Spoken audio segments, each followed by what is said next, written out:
oceans. Is it working? You be the judge. We have so much to talk about on our Asia weather forecast. Surprisingly, as we see our typhoon beginning to move up towards the north and east and really away from Japan, a number of areas have actually seen windy, breezy, wet weather conditions.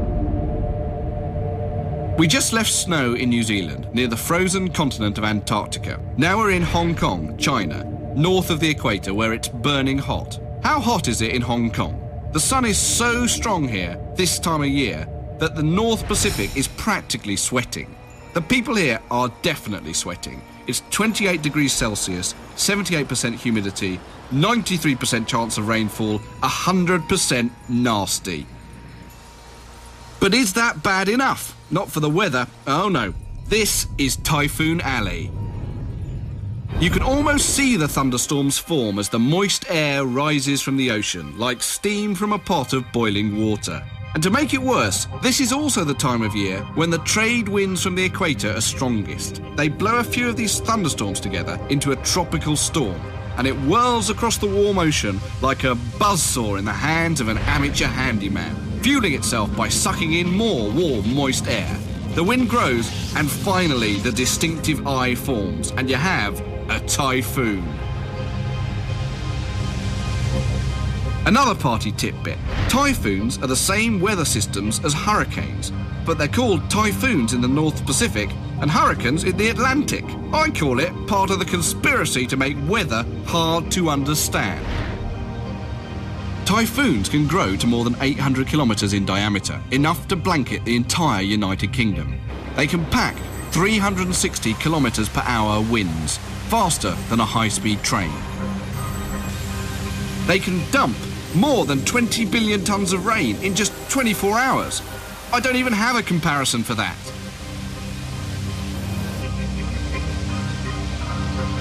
Once a typhoon hits land, its fuel supply dries up. But is it ready to give up? Oh no. No, no, no. It's ready to cause a storm surge, which some people say is the most destructive part of a typhoon. You think this thing is slowing down, and then this towering wall of water as high as a house rolls inland, flattening all in its path, like a road grader gone amok. Maybe it's only carrying seaweed and rocks, but more likely it's packing fallen trees, cars, pieces of buildings. Who thinks of these things? This is like a bad Hollywood action movie. Yet this is real. A few days ago, Hong Kong got up close and personal with one of these monster typhoons. It spawned over the Pacific and roared towards land.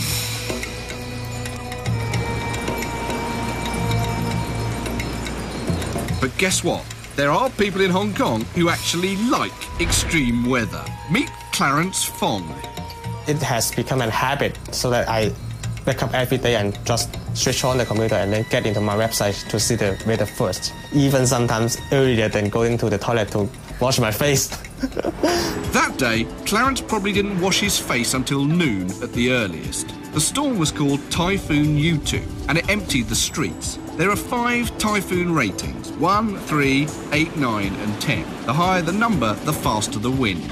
U2 clocked in at number 8. Every year, about 100 tropical storms form. Around 30 make it to full-force typhoons. Clarence and his renegade friends hoped for the worst. But did they wait in the safety of their living rooms watching Femi on TV? No, they were out, measuring the effect of the storm. They live for this. They made it up to the mountain. It was raining, it was blowing. This is what they like. But tracking a typhoon is difficult, and the storm snuck off to the south. Hong Kong was spared, this time. How scary does it get? Just weeks ago, it was a lot scarier, especially for Ardis Tang. He's a member of the Hong Kong Air Force, a veteran of rescue missions, a good man to know on a stormy day in Hong Kong.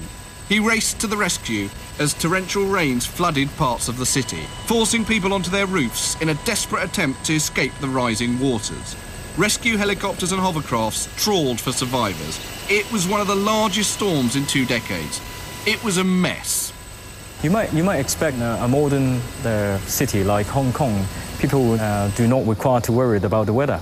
But it basically is the opposite way. You got people suffering from hypothermia. You got people suffering from heat stroke because people are not prepared for any extreme weather change. In another part of the world, people are actually hoping for nasty weather. Not just the weather wackos, but normal people. They depend on nasty weather for their livelihoods. Of course, these people also hold weddings for frogs. We'll get to that. Rainfall still carrying around Orissa on that eastern side of India and into Bangladesh, across Myanmar, Vietnam, Cambodia. You know the story, unfortunately. The monsoon continues.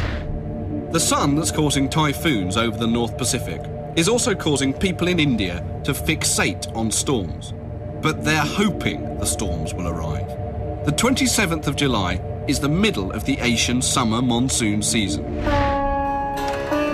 In Cherrapunji, India, it's muggy and hot. For many years, Cherrapunji was in the Guinness Book of World Records for having the highest annual rainfall.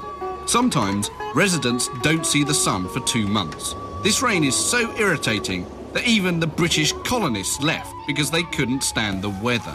Actually, there's little rain for most of the year, but in the summer monsoon season, Cherrapunji can get up to 1,000 centimetres of rainfall in just 3 months. A rainforest at its wettest gets only half that much in a whole year. The Asian monsoon is strongest in the summer months, when the sun's intense direct rays heat the land hotter than the ocean. India becomes like a stove burner, radiating warm air that rises, leaving room below for cooler, moist air to rush in from the ocean, creating wind. The water vapour is forced upward, where it cools, creating condensation high above, leading to thunderstorms that release torrents of rain. More than 2 billion people rely on these rains for their water supply. Their economy and culture depend on them. Cherrapunji lies near the state of Assam, the largest tea-grown region in the world, with a harvest worth nearly $420 million annually. Tea plants need a steady stream of rain. Even a small decrease could devastate the crop. These people, they love rain. They celebrate rain. And during the monsoon, they should get rain. But nothing in the weather is that predictable. This year, the monsoon rains have been less than expected. People are worried about losing their tea crop. They decide to plead their case to the rain gods. These gods have particular preferences. It seems what makes them happy is when 2 frogs are married.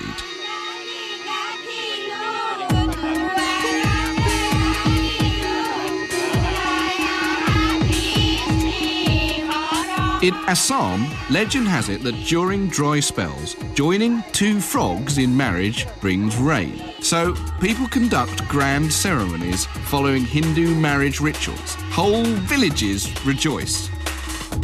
The frogs are named Barun and Brishti, after the rain god and the rain, of course. Local families adopt them. Armalu Katoki is honoured to be the frog bride's mother. পানীটো আমাক বিয়াত প্ৰয়োজন সেইকাৰণে আমাৰ বৰষুণটো লাগে আৰু অকল চাহ খেতিয়ে নহয় ধান খেতি আৰু লগতে বেলেগ শাক পাচলি প্ৰত্যেকটো কাৰণে আমাক পানী প্ৰয়োজন সেইকাৰণে আমাক বৰষুণটো লাগে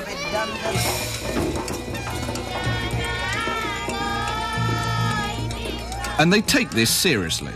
They decorate the frogs and purify them in a bath.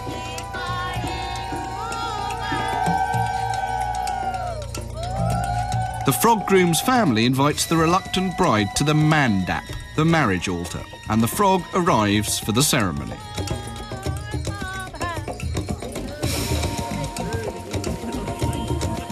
For several hours, a Hindu priest performs traditional rituals, uniting the pair in the sanctity of marriage. People offer prayers, songs, and mantras until the couple is finally pronounced frog and wife. Guests shower the newlywed amphibians with blessings and gifts of money.